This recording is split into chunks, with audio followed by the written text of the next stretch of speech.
Liên quan đến cuộc xung đột ở Đông Âu, nhà tuyên truyền Nga nói Ba Lan chuẩn bị công khai tấn công Kaliningrad. Thực hư ra sao? Ukraine nói Nga có thể nhân đôi sức mạnh tấn công dữ dội vào đầu năm 2023. Nga khẳng định chưa bao giờ triển khai vũ khí hạng nặng ở nhà máy hạt nhân Zaporizhia.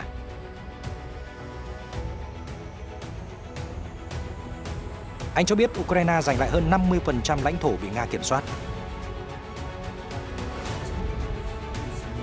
Phe ly khai có thể dễ dàng mua vũ khí nước ngoài cấp cho Ukraine ở chợ đen. Một số tin tức đáng chú ý khác, Phần Lan tiêu tốn thêm 75 đến 106 triệu đô la Mỹ một năm khi chính thức gia nhập NATO. Đảo Đài Loan tố Trung Quốc điều lượng kỷ lục oanh tạc cơ có thể mang hạt nhân tiến vào Aziz. New York Times, Twitter không trả tiền thuê văn phòng trong nhiều tuần. Tất cả sẽ được gửi đến quý vị ngay sau đây.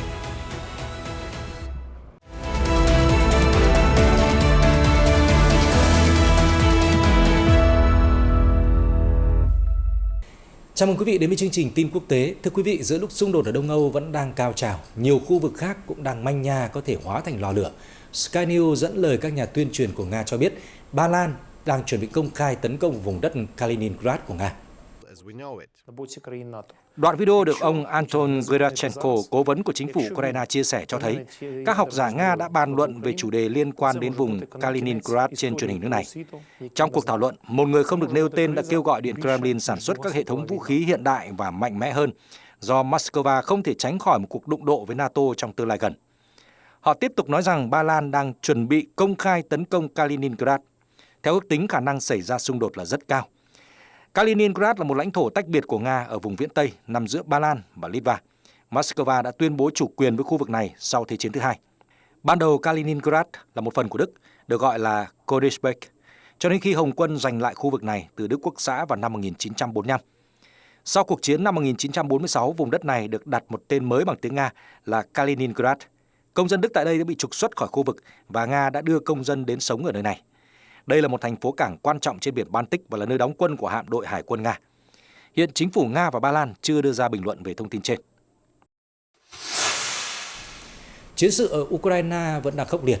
Thưa quý vị, vào hôm 13 tháng 12, Ngoại trưởng Ukraine Dmytro Kuleba đã cảnh báo là Nga có thể thực hiện một cuộc tấn công quy mô lớn với sức mạnh gấp đôi vào đầu năm tới. Theo Newsweek, ông Kuleba đã thảo luận về các kế hoạch quân sự tiềm năng của Nga, cho thấy Moscow có thể đang chuẩn bị cho một cuộc tấn công với sức mạnh gấp đôi trong vài tháng đầu năm 2023. Vị Ngoại trưởng nói, tôi nghĩ rằng Nga có khả năng phát động một cuộc tấn công lớn vào cuối tháng 1 hoặc tháng 2. Tuy nhiên, chúng tôi sẽ cố gắng ngăn chặn nỗ lực của Moscow. Ông Kuleba nhấn mạnh, tôi không nói rằng điều đó chắc chắn sẽ xảy ra. Tuy nhiên, xét đến việc Nga ra lệnh động viên, huấn luyện lính nghĩa vụ mới và luân chuyển vũ khí hạng nặng trên toàn quốc, rõ ràng họ đang nuôi hy vọng có thể chọc thủng hàng phòng thủ của Ukraine và tiến sâu hơn vào đất nước của chúng tôi. Bất chấp những dự đoán đáng quan ngại này, ông Kuleba bày tỏ tin tưởng Nga sẽ thất bại trong các nỗ lực mở đợt tấn công mới. Ông cũng cam kết Ukraine đang làm mọi thứ có thể để chuẩn bị cho tình huống đó. Ngoại trưởng Ukraine cũng cho biết nước này đang nỗ lực để chấm dứt cuộc xung đột với Nga càng sớm càng tốt. Mặc dù không thể đưa ra mốc thời gian chính xác, nhưng ông Kuleba nói rằng kịch bản lý tưởng là kết thúc cuộc xung đột vào mùa hè năm sau. Như vậy, nếu Nga phát động một cuộc tấn công mới trong vài tháng đầu năm 2023, như ông Kuleba cảnh báo, thì nó sẽ diễn ra trong khoảng thời gian đánh dấu tròn một năm xung đột nổ ra. Moscow đã triển khai chiến dịch quân sự đặc biệt ở Ukraine vào cuối tháng 2. Theo Newsweek, tình hình chiến sự thời gian qua được cho là không quá thuận lợi cho Nga. Ukraine được nước ngoài viện trợ nguồn vũ khí khổng lồ và đã chặn đường quân Nga giành thủ đô Kiev, dần dần buộc lực lượng xứ Bạch Dương dồn về một số khu vực trọng điểm ở phía đông và nam. Ở những nơi này, các trận chiến vẫn đang diễn ra ác liệt. Hồi tháng 9, Tổng thống Nga Vladimir Putin đã tuyên bố sáp nhập 4 khu vực của Ukraine, bao gồm vùng ly khai ở Donbass. Ukraine và thế giới chỉ trích, gọi đó là hành động bất hợp pháp. Thời gian qua, Kiev đã tìm cách giành lại các khu vực quan trọng ở những vùng nói trên. Nga chưa đưa ra bình luận nào về thông tin mà Ngoại trưởng Ukraine đưa ra. Đáng chú ý, hôm 13 tháng 12, phát ngôn viên Điện Kremlin Dmitry Peskov đã nói rằng Nga chưa bao giờ triển khai vũ khí hạng nặng tại nhà máy điện hạt nhân Zaporizhia. Thông điệp trên được Moscow đưa ra sau khi Tổng thống Pháp Emmanuel Macron nói rằng Cơ quan năng lượng nguyên tử quốc tế IAEA đã đạt được thỏa thuận về việc rút vũ khí hạng nặng và hạng nhẹ khỏi cơ sở điện hạt nhân lớn nhất châu Âu. Sputnik News đưa tin trao đổi với báo giới, ông Peskov đã nói: "Tôi muốn nhắc lại khẳng định của Tổng thống Nga Vladimir Putin rằng không có bất kỳ vũ khí hạng nặng nào tại nhà máy điện hạt nhân. Đại diện IAEA và nhiều người khác có thể xác nhận điều này." Ông cho biết thêm Nga đánh giá cao và sẽ tiếp tục đàm phán với IAEA về vấn đề an ninh tại nhà máy Zaporizhia. Trước đó, Tổng giám đốc IAEA Rafael Grossi cho biết công việc đảm bảo an toàn và an ninh của cơ sở Zaporizhia đã được xúc tiến, nằm ở tả ngạn sông Dnieper. Zaporizhia là nhà máy điện hạt nhân lớn nhất ở châu Âu tính theo số tổ máy và sản lượng. Xuyên suốt chiến dịch quân sự đặc biệt của Nga, cơ sở này đã bị pháo kích nhiều lần. Nga và Ukraine đổ lỗi cho nhau về các vụ tấn công. Hồi đầu tháng 12, phát ngôn viên Bộ Ngoại giao Nga Maria Zakharova nói với Sputnik rằng không đúng khi nói Nga và Ukraine đã gần đạt được thỏa thuận về việc thiết lập một vùng an toàn xung quanh nhà máy Zaporizhia, vì không rõ liệu Kiev đã sẵn sàng ngừng bắn phá khu vực hay chưa. NHK dẫn lời Bộ Quốc phòng Anh vào hôm 14 tháng 12 cho biết là Ukraine đã giành lại khoảng 50% diện tích lãnh thổ mà Nga đã kiểm soát kể từ khi phát động chiến dịch quân sự đặc biệt vào ngày 24 tháng 2.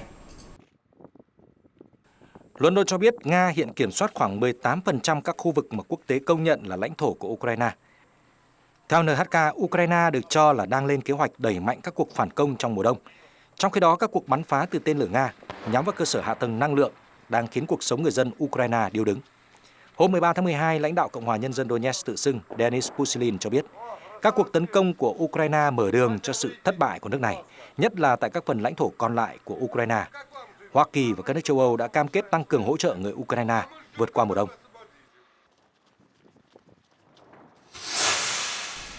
Hãng tin Sputnik đưa tin, đặc phái viên của Mỹ tại NATO, bà Julia Smith cho biết các thành viên của khối liên minh quân sự đang phải đối mặt với tình trạng thiếu vũ khí đáng báo động do cuộc xung đột ở Ukraine. Liên minh đang tích cực hợp tác với tổ hợp công nghiệp quân sự để lấp đầy khoảng trống này. Phát biểu tại Trung tâm Nghiên cứu Chiến lược và Quốc tế, bà Smith thừa nhận NATO đang nỗ lực giải quyết vấn đề kho dự trữ vũ khí của liên minh bị giảm. Sau khi hỗ trợ an ninh cho Ukraine, nhiều nước thành viên đang đối mặt với tình trạng cạn khí tài. Nữ đặc phái viên cho biết các thành viên của liên minh đang thảo luận vấn đề này với nhau và với đại diện ngành công nghiệp quốc phòng. Các nước cũng xem xét khả năng ký kết các hợp đồng mua vũ khí chung. Đầu tháng này, truyền thông Mỹ đưa tin kho vũ khí của 20 trong số 30 thành viên NATO đã chạm ngưỡng báo động, khó có thể tiếp tục cung cấp vũ khí cho Ukraine. Một quan chức NATO cho biết kho dự trữ khí tài của nhiều quốc gia NATO chỉ bằng khoảng một nửa so với dự kiến. Nga đã nhiều lần chỉ trích phương Tây đã ra sức kéo dài cuộc xung đột ở Đông Âu bằng việc viện trợ vũ khí cho Ukraine. Ngoại trưởng Sergei Lavrov đã nhấn mạnh các chuyến hàng chở khí tài cấp cho Kiev đều đã trở thành mục tiêu hợp pháp của Nga.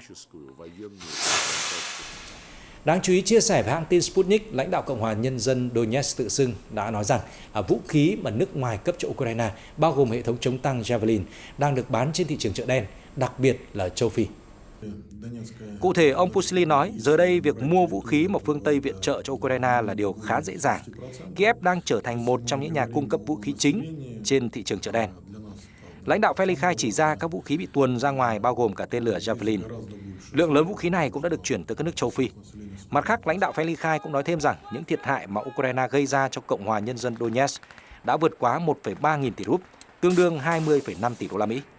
Ông Pushilin nói, nếu chỉ những nhà cửa bị phá hủy kể từ năm 2014, thì số thiệt hại là khoảng 1,3 nghìn tỷ rúp, thậm chí nhiều hơn.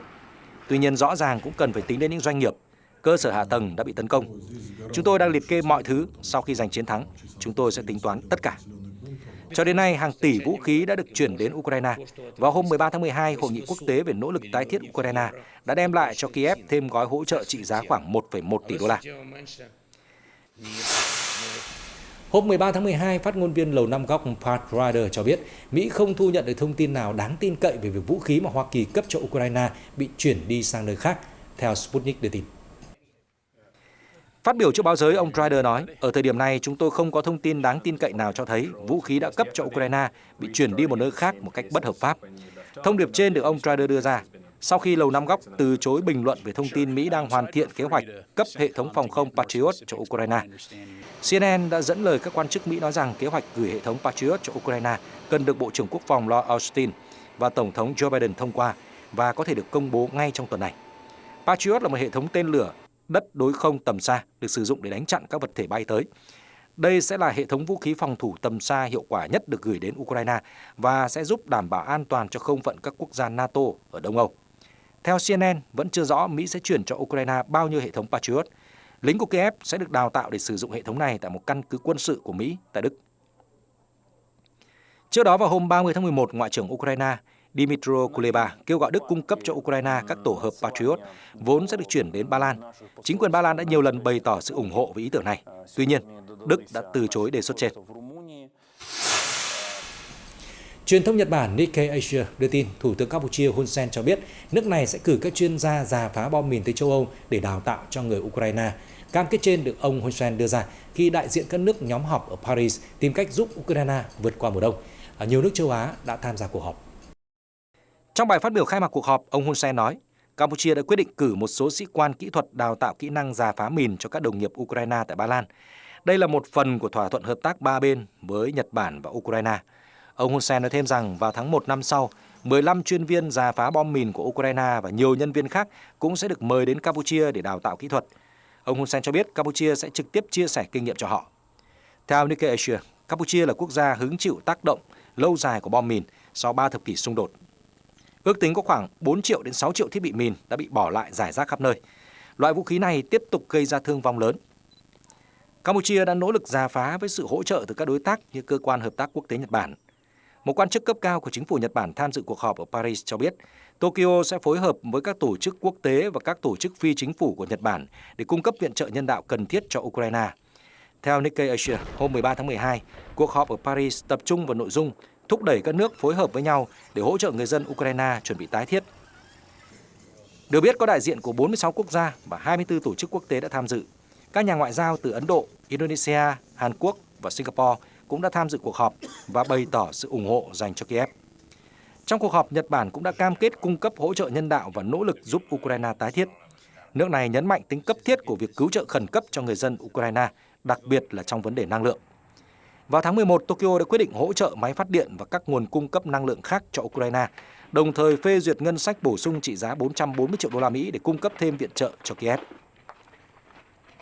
Theo Nikkei Asia, kể từ tháng 10, lực lượng Nga đã tập trung phá hủy cơ sở hạ tầng năng lượng của Ukraine. Ngoại trưởng Pháp Catherine Colonna nói, Nga đang ném bom, cố gắng phá hủy nguồn cung nước, điện, khí đốt. Vì vậy, 70 quốc gia và tổ chức quốc tế đã nhóm họp tại đây để đưa ra nguồn viện trợ cụ thể. Bà nói rằng các nước đã gộp được khoản quyên góp gần 1 tỷ euro, tương đương 1,05 tỷ đô la Mỹ, vượt quá 800 triệu euro mà Ukraine yêu cầu. Tổng thống Pháp Emmanuel Macron cũng nói với các nhà báo rằng mục tiêu hữu hình là phi quân sự hóa các khu vực xung quanh các nhà máy hạt nhân ở Ukraine. Tại hội nghị, bà Ursula von der Leyen, Chủ tịch Ủy ban châu Âu cho biết, hội nghị sẽ góp phần tạo ra một nền tảng chung để điều phối hoạt động cứu trợ quốc tế. Bà cũng bày tỏ hoan nghênh sự đoàn kết của cộng đồng quốc tế và kêu gọi toàn cầu phối hợp để mang lại ánh sáng cho Ukraine theo đúng nghĩa đen. Nỗ lực hỗ trợ cho Ukraine sẽ được thảo luận một lần nữa tại cuộc họp của Liên minh châu Âu ASEAN diễn ra tại Bruxelles vào ngày 14 tháng 12. Chuyển sang tin tức đáng chú ý khác, theo Sputnik, Ngoại trưởng Phần Lan Pekka Haavisto đã cam kết duy trì chi tiêu quốc phòng ở mức 2% GDP khi trở thành thành viên của NATO. Trong khi đó, thì nước này cũng cần chi thêm 70 đến 100 triệu euro để duy trì bộ phận hành chính của mình trong liên minh mỗi năm. Khi trình bày dự luật về tư cách thành viên NATO của Phần Lan trước Quốc hội hôm 13 tháng 12, ông Haavisto nói, chi phí hàng năm mà Phần Lan bỏ ra khi gia nhập NATO sẽ bao gồm khoản tiền để duy trì các cơ quan quản lý và cơ cấu chỉ huy của tổ chức. Ước tính chi phí sẽ vào khoảng 70 đến 100 triệu euro. Là một thành viên của NATO, Phần Lan cam kết duy trì mức chi tiêu quốc phòng ít nhất là 2% GDP của đất nước. Vị Ngoại trưởng cho biết thêm, sau khi là thành viên NATO, nguồn nhân sự bổ sung của nước này sẽ lên tới 110 người vào năm 2023. Phần Lan sẽ chỉ định nguồn lực này trong thời gian tới. Tư cách thành viên NATO cũng sẽ tạo ra lượng lớn tài liệu cần xử lý, đi kèm với đó là yêu cầu bảo mật thông tin theo tiêu chuẩn NATO. Trong bối cảnh xung đột ở Ukraine xảy ra, Thụy Điển và Phần Lan đã nộp đơn xin gia nhập NATO vào ngày 18 tháng 5. Cho đến nay, chỉ còn Thổ Nhĩ Kỳ và Hungary chưa phê chuẩn đơn xin gia nhập liên minh của hai quốc gia Bắc Âu. Ở khu vực châu Á, Kyodo News đưa tin, Trung Quốc đã triển khai kỷ lục 18 oanh tạc cơ có khả năng mang vũ khí hạt nhân tiến vào vùng nhận dạng phòng không Aegis của đảo Đài Loan. Thông tin trên được Đài Bắc đưa ra chỉ vài ngày sau khi Bắc Kinh ban hành thêm lệnh cấm đối với hàng nhập khẩu của hòn đảo, khiến quan hệ đôi bờ eo biển Đài Loan ngày một phức tạp. Trong bản cập nhật vào sáng ngày 13 tháng 12, Cơ quan Phòng vệ đảo Đài Loan cho biết có 21 máy bay quân sự của Trung Quốc bay vào góc Tây Nam vùng nhận dạng phòng không của hòn đảo trong 24 giờ. Đáng chú ý là có 18 chiếc trong số đó là máy bay ném bom H-6 có khả năng mang vũ khí hạt nhân. Cho đến nay, đây là lần oanh tạc cơ H-6 xuất kích nhiều nhất kể từ khi Đài Loan phát hiện các hoạt động của máy bay Trung Quốc ở khu vực Ajis vào tháng 9 năm 2020. Tuần trước, Trung Quốc đã ban lệnh cấm nhập khẩu thực phẩm, đồ uống, rượu và các sản phẩm thủy sản của Đài Loan. Người đứng đầu cơ quan hành pháp của hòn đảo, ông Tô Trinh Sương đã nói rằng Bắc Kinh vi phạm các quy tắc thương mại quốc tế và phân biệt đối xử đối với hòn đảo. Trung Quốc đã tuyên bố chủ quyền với Đài Loan và tái khẳng định sẽ đưa vùng lãnh thổ này về với đất mẹ, không loại trừ khả năng dùng đến vũ lực. Thưa quý vị, H-6 là máy bay ném bom tầm xa chủ lực của Trung Quốc và có khả năng mang đầu đạn hạt nhân. Rất hiếm khi nước này triển khai hơn 5 oanh tạc cơ loại này trong một ngày. Tuy nhiên thì khí tài này đã được điều động với tần suất gia tăng đáng kể trong những tuần gần đây. Lần gần nhất mà Trung Quốc triển khai lượng lớn H-6 là vào tháng 10 năm 2012 với 16 chiếc. Tuy nhiên, tháng trước Trung Quốc đã điều động 21 máy bay ném bom tiến vào Ajis của Đài Loan và số liệu ghi nhận trong tháng 12 cho đến thời điểm hiện tại là 23. Thông tin khác liên quan đến khu vực châu Á, hãng tin Reuters cho hay hôm 14 tháng 12, lực lượng Mỹ tại Hàn Quốc vừa ra mắt một đơn vị không gian mới giữa bối cảnh Washington cùng Seoul cần tăng khả năng đối phó với các mối đe dọa tên lửa và hạt nhân từ Triều Tiên. Tại căn cứ không quân Osan ở thành phố Pyeongtaek của Hàn Quốc, Tư lệnh lực lượng Mỹ tại Hàn Quốc, tướng Paul LaCamera đã tổ chức một buổi lễ đánh dấu việc thành lập đơn vị không gian do Trung tá Joshua McCullian chỉ huy. Theo Reuters, đơn vị vừa được thành lập là lực lượng không gian thứ hai ở nước ngoài, thuộc lực lượng không gian Mỹ. Lực lượng này có nhiệm vụ phát hiện, theo dõi và giám sát các tên lửa tấn công, đồng thời củng cố năng lực của quân đội Hàn Quốc trong việc phòng thủ không gian. Được biết, việc thành lập lực lượng không gian mới diễn ra khi Hàn Quốc và Mỹ tìm cách tăng cường hợp tác an ninh để đối phó Triều Tiên, quốc gia vừa thử nghiệm loại tên lửa đạn đạo xuyên lục địa có khả năng vươn tới lãnh thổ Hoa Kỳ. Ở diễn biến khác, Thủ tướng Serbia Ana Brnabić đã đưa ra phản ứng gay gắt trước việc đặc phái viên Hoa Kỳ tại vùng Balkan Gabriel Escobar không tán thành việc triển khai lực lượng an ninh Serbia tại Kosovo theo nghị quyết 1244 của Hội đồng Bảo an Liên Hợp Quốc, đặc biệt là giữa lúc tình hình khu vực ngày càng trở nên căng thẳng. Theo Sputnik News, bà Brnabić đã đăng dòng tweet với nội dung: "Tôi thấy rằng ông Gabriel Escobar lại là một chính trị gia kiên quyết chống lại các nghị quyết hợp lệ của Hội đồng Bảo an Liên Hợp Quốc. Ông ấy cùng với Đức đã hủy bỏ nghị quyết 1244 của Hội đồng Bảo an Liên Hợp Quốc." Trước đó, phát ngôn viên Bộ Ngoại giao Nga Maria Zakharova cho biết, suốt nhiều năm, Liên minh châu Âu đã mô hình hóa tình hình ở Kosovo. Phát ngôn viên Điện Kremlin Dmitry Peskov nói rằng Nga ủng hộ việc đảm bảo các quyền của người Serb ở Kosovo và giải quyết vấn đề này một cách hòa bình thông qua các biện pháp ngoại giao.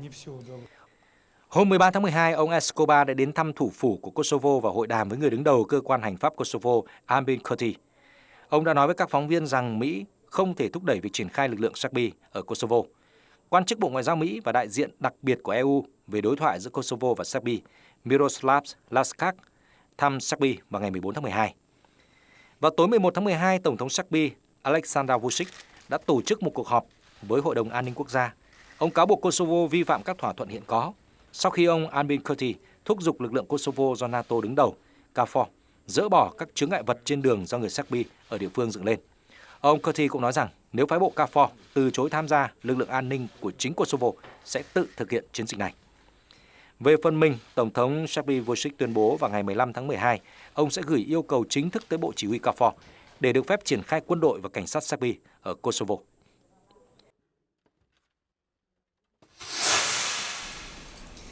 Thưa quý vị, sau khi cựu Tổng thống Pedro Castillo bị lật đổ, phong trào biểu tình ngày càng lan rộng ở Peru.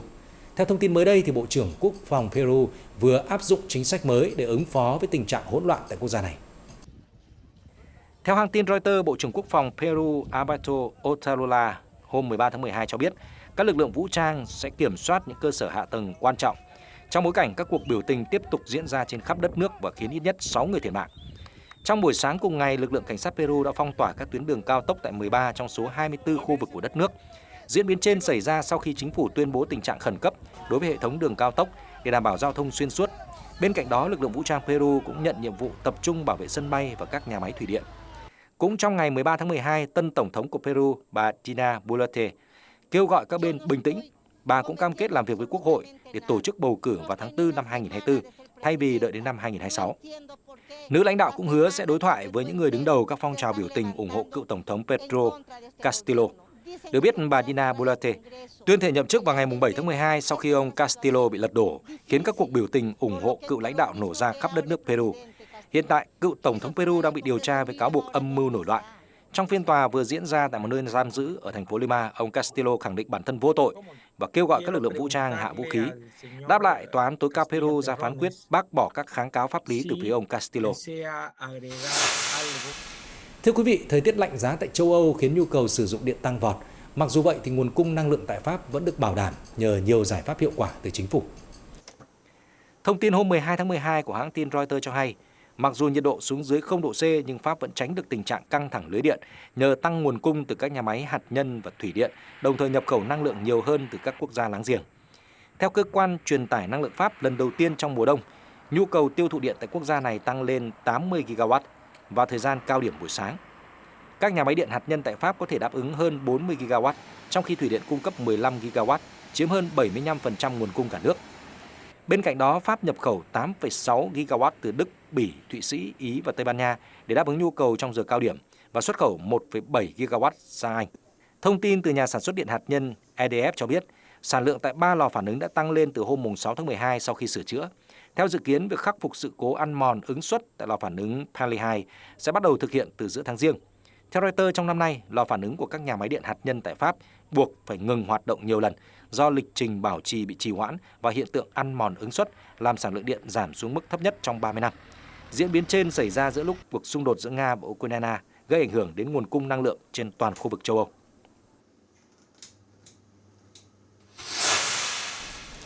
Thưa quý vị, theo hãng tin Reuters, khảo sát của Ngân hàng Trung ương Nhật Bản cho thấy là trong quý 4 năm 2022, chỉ số niềm tin của các nhà sản xuất xuống mức thấp nhất gần 2 năm qua khi áp lực chi phí và nhu cầu tiêu thụ trên thế giới chậm lại. Điều này mang đến tương lai ảm đạm cho kinh tế Nhật Bản. Điểm sáng duy nhất của báo cáo hôm 14 tháng 12 là tâm lý các doanh nghiệp ngành dịch vụ được cải thiện qua 3 năm liên tiếp khi tác động từ đại dịch Covid giảm dần. Theo các nhà phân tích, kết quả khảo sát cho thấy sự khác biệt giữa tín hiệu lạc quan đến từ nhu cầu nội địa và triển vọng xấu của hoạt động xuất khẩu giữa các lo ngại về tình trạng suy thoái kinh tế toàn cầu. Báo cáo cũng nhấn mạnh về những thách thức mà các nhà hoạch định chính sách phải đối mặt trong việc thúc đẩy các công ty tăng lương và đền bù cho các hộ gia đình phải trả chi phí sinh hoạt tăng cao, một yếu tố mà Ngân hàng Trung ương Nhật Bản cho là rất quan trọng để đạt mục tiêu tỷ lệ lạm phát 2%. Reuters đưa tin cơn bão lớn đã đổ bộ vào nước Mỹ khi đông đến, kéo theo đợt tuyết dày và mưa băng ở vùng đồng bằng phía Bắc. Nhiều tài xế xe tải đã mắc kẹt ở bang Nebraska. Fragware.com đưa tin là cơn bão đã khiến cho hơn 70 chuyến bay bị hủy và gần 800 chuyến bay khác bị hoãn. Cơ quan Thời tiết Quốc gia Mỹ NWS cho biết, hệ thống bão sẽ tiếp tục tạo ra nhiều mối nguy hiểm và có thể gây ra ảnh hưởng lớn ở các khu vực từ dãy núi Rocky đến bờ biển phía đông. Các điều kiện thời tiết hiện tại giống như bão tuyết đã khiến nhiều trường học trên khắp Dakotas và Nebraska đóng cửa. NWS cho biết, một số nơi trong khu vực gồm 4 tiểu bang dự kiến sẽ có tuyết dày 61 cm và gió mạnh 97 km/h trong suốt 2 ngày tới. Các quan chức thuộc Bộ Giao thông Vận tải đã kêu gọi người dân ở nhà khi tuyết và băng tích tụ, khiến nhiều đường cao tốc và tuyến đường bộ bị phong tỏa. Ở bang Nebraska, xa lộ liên tiểu bang 80 đã ngừng hoạt động. Các xe tải phải trú trong bãi đậu xe của nhà thi đấu. Cơ quan dự báo thời tiết cảnh báo nhiệt độ có thể xuống thấp tới âm 29 độ C trên toàn khu vực. Mức nhiệt này có thể khiến các vùng da tê cóng trong vòng 30 phút. Trong thời gian tới, lượng mưa sẽ tiếp tục gia tăng, tuyết có khả năng rơi dày tới 20 cm ở một số khu vực. Hôm 15 tháng 11, New York Times dẫn một số nguồn tin cho biết là Twitter đã không trả tiền thuê văn phòng của mình, bao gồm cả trụ sở chính ở San Francisco, Mỹ, trong vài tuần, giữa lúc công ty này đang áp dụng hàng loạt biện pháp cắt giảm chi phí. Theo New York Times, sau khi được chủ sở hữu của SpaceX và Tesla là ông Elon Musk mua lại, Twitter đã từ chối thanh toán hóa đơn thuê văn phòng lên tới 197.725 đô la Mỹ. Gã khổng lồ truyền thông xã hội cũng đang cân nhắc việc không trả chi phí thôi việc cho hàng nghìn nhân viên bị sa thải kể từ khi ông Musk tiếp quản Twitter. Theo New York Times, ông Musk đã đe dọa kiện nhân viên nếu họ đưa ra những tuyên bố gây tổn hại lợi ích của công ty. Hồi cuối tháng 10, ông Musk đã hoàn tất thương vụ mua lại Twitter trị giá 44 tỷ đô la. Sau khi tiếp quản, tỷ phú này đã thay đổi hoạt động hàng ngày của công ty, bao gồm việc chấm dứt hợp đồng với 2/3 nhân viên và cả các giám đốc điều hành Twitter, những người chịu trách nhiệm về an ninh mạng và kiểm duyệt của nền tảng. Ngoài ra, các phương tiện truyền thông đưa tin hôm 13 tháng 12 rằng tỷ phú đã quyết định giải tán hội đồng an toàn và tin cậy của Twitter. cơ quan chịu trách nhiệm giải quyết các vấn đề như ngôn từ kích động trên nền tảng mạng xã hội này. Tin tức vừa rồi cũng đã kết thúc chương trình ngày hôm nay. Cảm ơn quý vị đã quan tâm theo dõi. Xin kính chào và hẹn gặp lại trong các chương trình sau.